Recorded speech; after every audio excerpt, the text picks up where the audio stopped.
Hello, beautiful sisters. It's your girl again, Ola Davis, with another episode of the podcast When Marriage Hurts. This is episode number 56, and on this one, I want to talk about an abuse tactic that is probably less talked about. And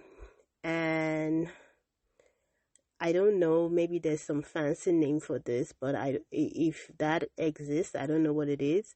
So I'm just going to describe what this form of abuse looks like. It's pretty much when the abuser watches you being humiliated in public and they never stand up for you. So let me know if there's some fancy psychological term for that. I don't know what it is, but I'm just going to describe it in plain English. And I don't want to believe I'm the only person that's experienced this. But let me know what your experiences are. I'm going to share mine. And this is for, at least for me, this is something that I didn't realize in the moment. It confused me. It bothered me because I couldn't understand why my husband that claims to love me so much would stand by and watch other people humiliate me and disrespect me in public, and it would do nothing or say nothing or stand up for me in any way. It was almost as if he would just, stand by and watch, like he was almost enjoying it or something.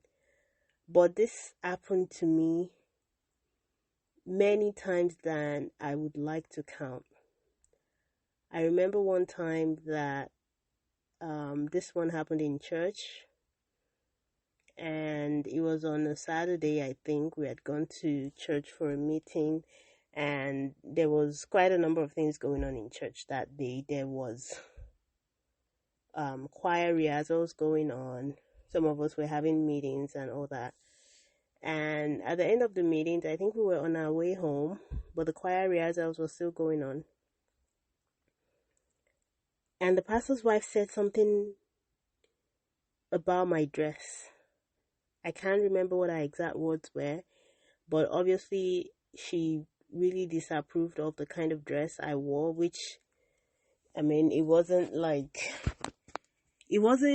at least in my own opinion, it wasn't something that would be deemed inappropriate for church. It was a dress with sleeves, and yeah, it was a short dress, so it was slightly above the knee. And just out of the blue, the pastor's wife makes this comment about my dress, and she was saying it in a voice loud enough that the people having choir rehearsals, close to the very front of the church, it kind of caught their attention, and everybody looked towards our direction, and I just felt humiliated. Like, I don't think I could have been more disrespected if I had gone to church that day in a bikini. That's just how humiliated I was. That's how painful the pastor's wife's comments towards me were. Really, it was almost as if I showed up in church naked. And she said it in such a loud voice that I don't think that was a mistake, right? I think she meant to humiliate me, or I don't even think her intentions matter, honestly. And she was saying things like, "Oh, you're a minister's wife, your husband's a pastor, how could you show up to church wearing something like this?" And I just stood there, just stunned. And I looked at myself again, almost like I didn't know what I was to church. And my husband's just there smiling and saying things like, "Well, I think her dress is fine." And It was horrible, ladies. That's all I can tell you. And when things like this would happen, later on, I would kind of quiz my husband about it and be like, how come such and such persons were humiliating me publicly, and you just stood there and never even stood up for me? And he would always say something like, well, what did you expect me to say? So like in this example, you would have said something like, well, it was the pastor's wife, what was I supposed to do? And I'm like, I don't care if it was the president's wife.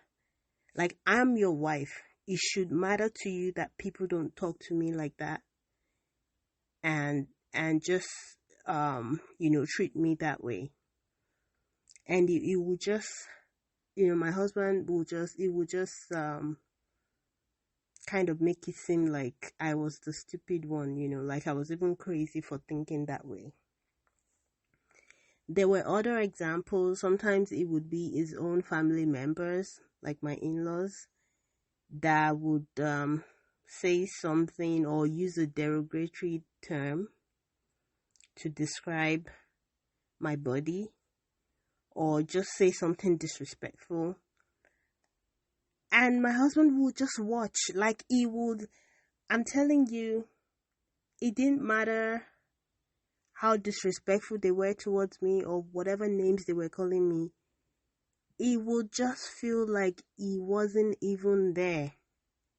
And I would have to be the one speaking up for myself and saying things like, and ladies, this might not seem to you like abuse, but even if you're having a hard time accepting that this is a form of abuse, I think we can both agree on the fact that it's strange for someone that claims to love you and care about you to treat you this way. You understand what I mean? So, but I hope you're able to get to that point where you do recognize it as abuse. Like, if I were to be alone with my husband back then, if I were to be alone with my husband and I was telling him about someone, and I'm like, I don't think what Mr. John did was smart. Now, this is just me and my husband having this discussion, right? And I say things like, oh, I don't think Mr. John should have said that. Like, that wasn't very smart. My husband would take offense to that, and he would say I was disrespecting someone else. And that's just a conversation between the two of us. But if someone else was humiliating me in public in front of other people, he wouldn't even be mad about it, or even like it was almost as if he never really cared.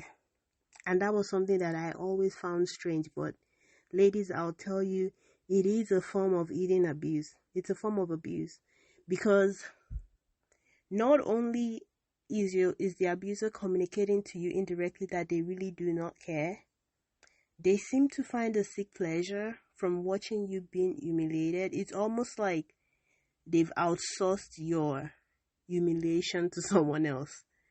But you're being humiliated and pulled down. Your dignity is being dragged through the mud in a way that cannot be directly tied to the abuser. So you're not even allowed to get mad about it. Because if you were going to come and say something like, oh, how can you just sit there while your mom calls me such and such and he says these things about me? They can always try to hide behind the fact that they didn't do that to you directly. So they could say things like, well, what was I supposed to do? It was my mom. Do you expect me to disrespect my mom just because you didn't like how she spoke to you?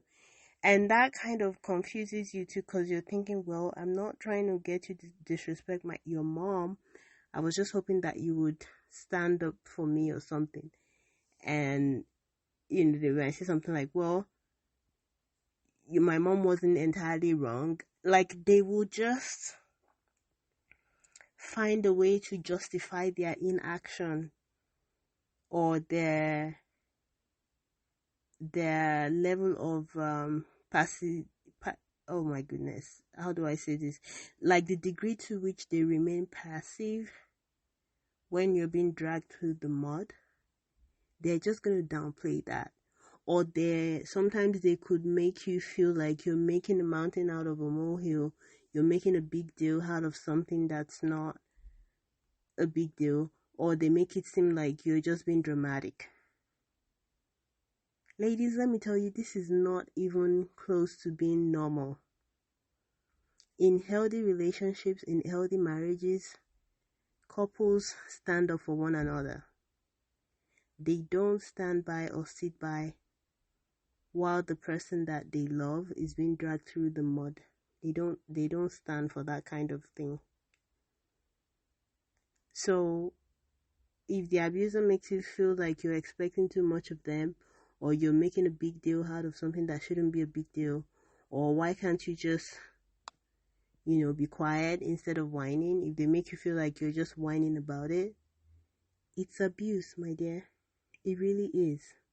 And even if they don't make you feel that way, if they say, oh, I'm sorry, I didn't know that it hurt you that much, I'm sorry, next time I would say something.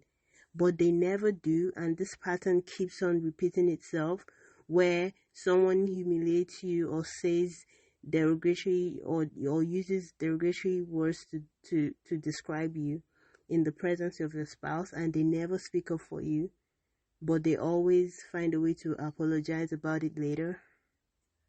My dear, it is a form of abuse. It's a form of abuse.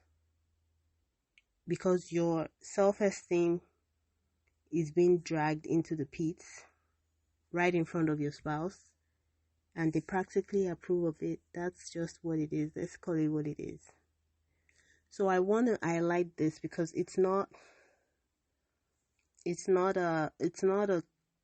an abuse tactic that I've seen being spoken about or talked about either on social media or even on other platforms or podcasts or whatever. So I just wanted to highlight that, share a bit of my experience with you. Let me know if this is something you've experienced as well. Because sometimes with abuse, there's just so many layers to it that, let me tell you, I have been separated for over a year, and my divorce was finalized in March, which is like 3 months ago. But I tell you, it still feels like I continue to peel the layers of abuse, just like the way you would peel an onion. There are forms of abuse that happen to you that you wouldn't even think of while you're still in the relationship. It would just start coming to you after you've been out of the relationship. So there are memories that just come to me now, and I'll be like, wow, I haven't even thought about that in years, and I just get a flash of it and it just all comes back to me. So what I'm saying today, it might not be something that you really thought about, or maybe you think about it, but it just doesn't seem like a big deal to you. You just feel like, oh, it's one of those things that couples deal with in marriages. I'll tell you, normal people don't deal with this kind of crap in their marriages. This is straight up covert abuse. Okay, so that's it's gonna be a short one today. That's all I'll be talking about on today's episode. Hope you learned something. Even if this has happened to you in the past, but you really can't remember, if it happens to you going forward, at least now you have the awareness to know that this is not God's idea of what a loving relationship should look like. So until the next time that I come your way with another episode, this is Ola Davis saying I hope you have a wonderful week. And I hope that through this new week, whatever it is that you're going through, you feel God's presence like never before, and you know for sure that you are not alone. Jesus said he will never leave us nor forsake us, and he never goes back on his word.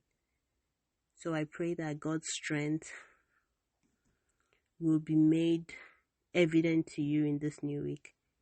In Jesus' name, amen. Have a wonderful week ahead. Bye.